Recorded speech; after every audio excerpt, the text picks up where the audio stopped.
Hello, today is Tuesday, the 25th of October. In this video, we'll go over a little bit on the Dow Jones as well as silver. But before we do, I want to go over one stock, and it is Netflix with the code, and I like the word code, NFLX. The reason why I like code is because that is the code as a casino player one would be using if they wish to make this play. But clearly looking at this current chart, which is the weekly chart, this should not be normal stock market trading activity. Now, it may not be all that normal, or it may be normal, I should say, to lose months worth of gains in just a couple of months or in a shorter period of time. That's the movements of the chart for the most part are not that large of a surprise. But when you look at the smallest number on here, which is 60, and this number, which is up to 300, well, 60 times 5 is 300, which meant from this point to this point, it gained 5 times its value, but it was even lower than 60 as the minimum number. For we can see here in the last 100 weeks in itself that it was as low as 48.52, and if you look back, the 2009 low sent the stock down to $18 per share. So in a short period of time, in 2.5 years, to go from 18 up to 300 and now back down to 74. This is a casino and an aggressive one at that. A lot of fiat paper rectangles, digital currencies can be made or lost during these volatile movements. And now the Dow Jones in itself, this tracks 30 different companies or 30 different casino codes, and this is the average of those 30 codes.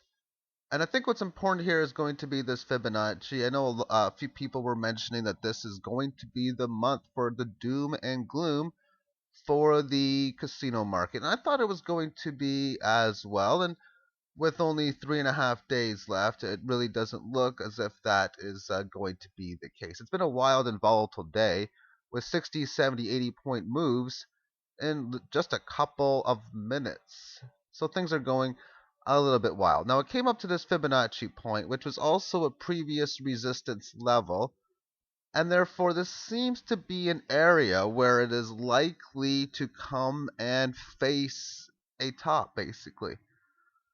As I was stating down in here, this to me looked as if this was the precursor to what was to come after Labor Day, at least a week or two after Labor Day. It's been 6 weeks or so now since Labor Day.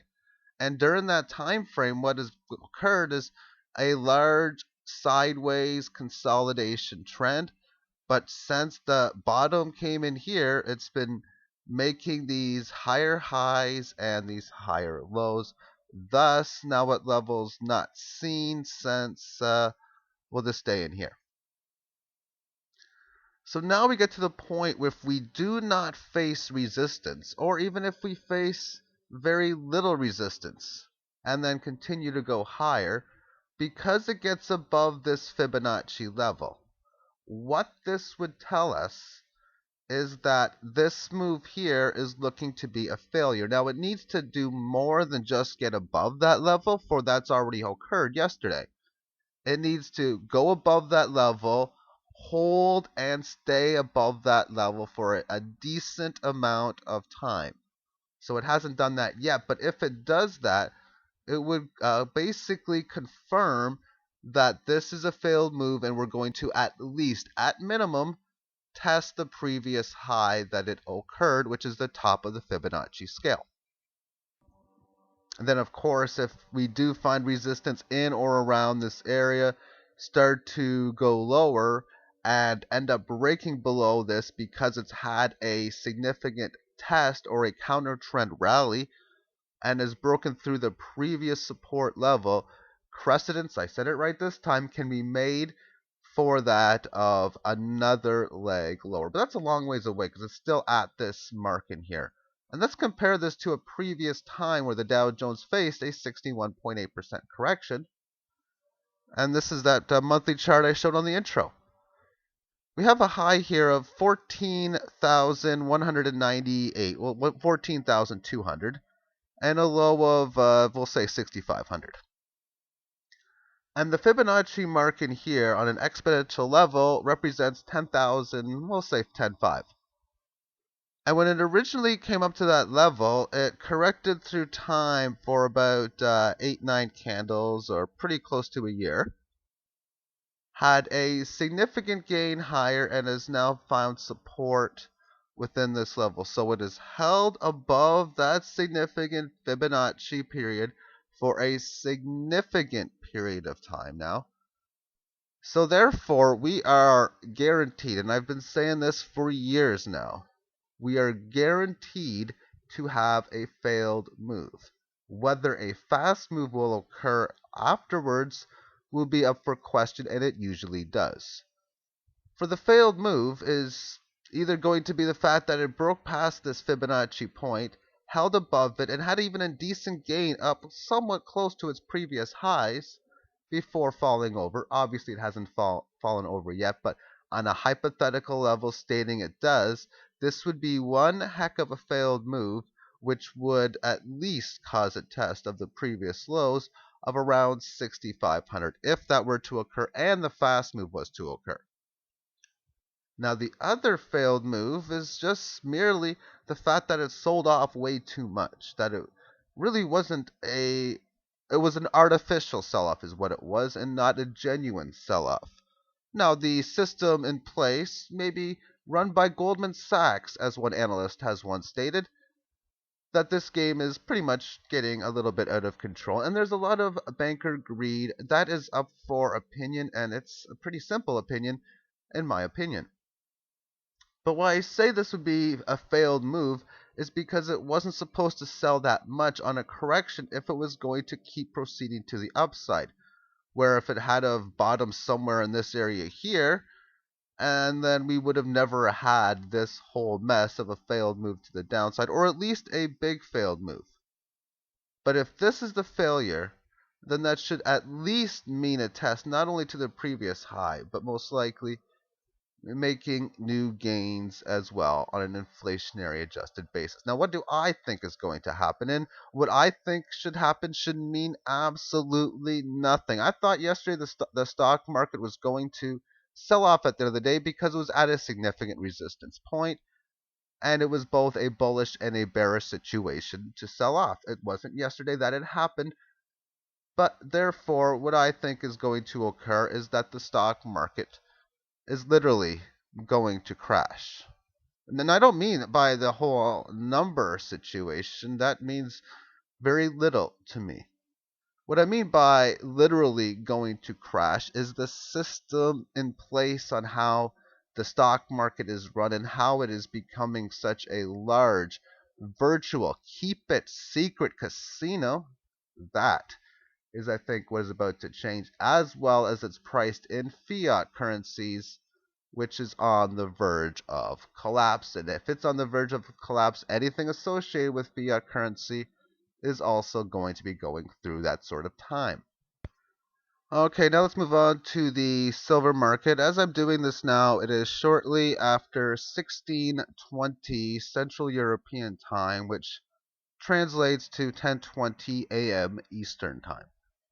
And for the last 12 minutes or so, the silver price action has went up about 75-80 cents, or a little over 2% in a relatively short period of time. Those are some of the symptoms that this casino game paper market derivative can have. It can happen on both directions as well. But within the 6-hour chart, this move that has occurred is merely keeping us sideways more than anything. And now on to the daily chart. And as I've been stating, this is pretty much a bunch of nonsense, at least within how the technicals are trading. For I can be honest with you, after a 1, 2, 3 wave candle down, I was at least expecting that if it was going to go sideways, it would be more like what the Dow Jones did for a few months and be in a volatile sort of range. but this is not volatile whatsoever. And one way of showing this is showing the length from the top to the bottom from the start of the big wave lower to where it bottomed. That's the box size from top to bottom. Yet the movements throughout this range have pretty much been a much smaller percentage within that range, as we can see here. Obviously, it has spent more time towards the bottom end of this, but it hasn't managed yet to get to the upper side higher because the Fibonacci level of 3615 has not only not been tested, it hasn't even been close to being tested. There is a major battle going on, roughly with the 3192 level, which coincides with the Fibonacci upside mark of 3142 that I've talked about in different videos. If you are not familiar with what I mean with Fibonacci upside and you would like to know, simply in YouTube type in Fibonacci upside.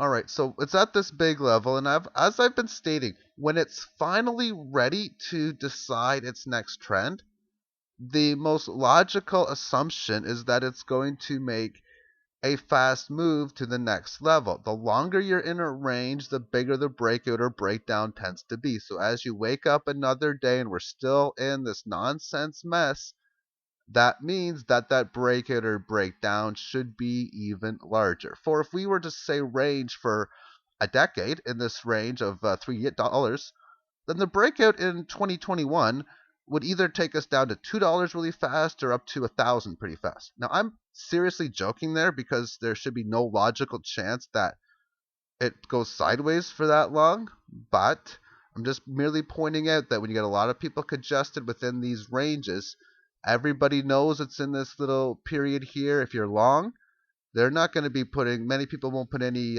sell orders in or stop losses until it's below the end of this range. If you're short, same thing is true. No one's putting any stops until above this range. There are not too many people. So when it finally breaks down, you get a big flurry of action that can play within this casino paper market game. And as I was stating with the stock market crashing based on the way it works, I'd have to say the same thing with the silver, COMEX, the COMEX market in gold, and the entire derivative market, that it's, to me, ready for an explosion in the year 2012. And on the blog, I put a little article up stating 2012, the economy, and gold and silver. And I talk a lot more about that within that video. Thank you for tuning in and have yourself a great day. Bye bye now.